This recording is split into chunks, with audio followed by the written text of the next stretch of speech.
Namaste. The question, um, I'm a masculine female who has always worn men's clothing, even at important engagements like graduations and weddings. And this person was asking about whether or not there, she was invited to be best maid or best whatever it is for a wedding for a friend. And she was concerned when her friend said, well, I want you to wear a dress and heels. And this young person was very upset about this.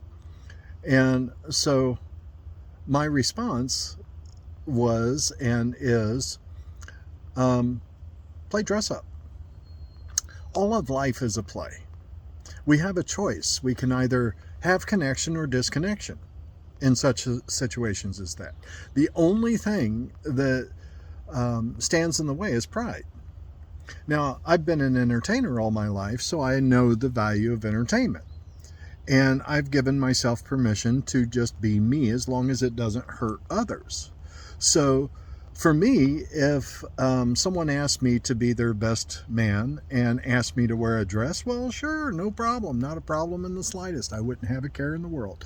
Why? For several reasons. One, I'm very secure in my masculinity. I don't care what anybody thinks about my masculinity.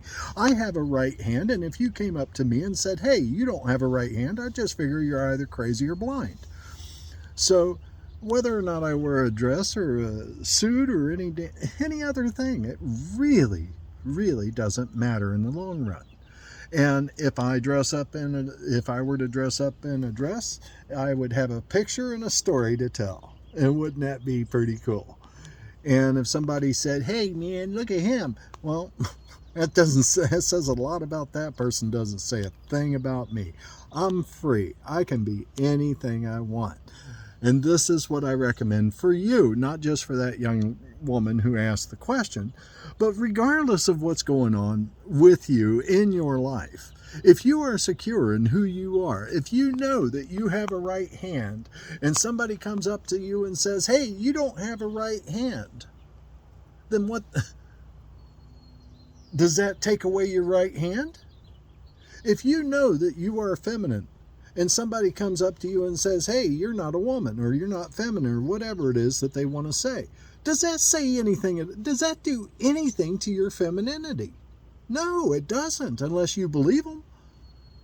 That's all up to you. If you believe them, that's your stuff.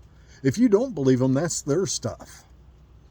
So, highly recommend. Anytime somebody comes up to you and says, hey, you are such and such, look at them. Any kind of a judgment is simply education. That's all it is. If I have a judgment about anything in this world, it's because somebody taught me how to judge. But this leaf right here, it's a one of a kind. It's never existed before, right? And it's beautiful. That's it. It's just beautiful. It is what it is. Now, we can take this leaf and we can compare it to that leaf and we can say, ooh, one's this, one's that. That's education. Right? Isn't it? Somebody taught us how to make that comparison. But the truth of the matter is, this is a one-of-a-kind leaf. Anything that is one of a kind cannot be compared.